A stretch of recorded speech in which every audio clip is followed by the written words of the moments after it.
Corona से लड़ाई के बीच रोहतास जिला से निमन खबर आयल, जहां 6 गो कोरोना संक्रमित मरीज ई जानलेवा वायरस के मात दे दिलन। जिला के जमुहार स्थित नारायण मेडिकल कॉलेज अस्पताल के 6 मरीज के 2 रिपोर्ट लगातार निगेटिव निकलल।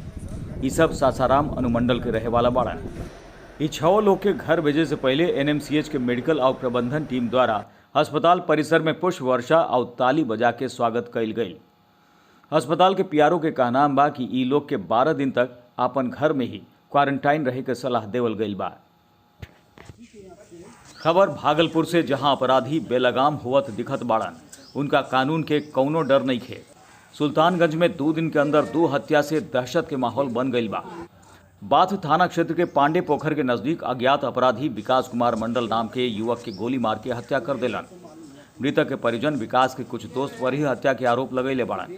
पुलिस महकमा मामला के छानबीन में जुट गई बा। उन्हें ई घटना से 2 दिन पहले बाथ थाना क्षेत्र के ही इंग्लिश खानपुर में मुकेश कुमार उर्फ मुकवा नाम के शख्स के गोली मार के हत्या कर देवल गई रहे।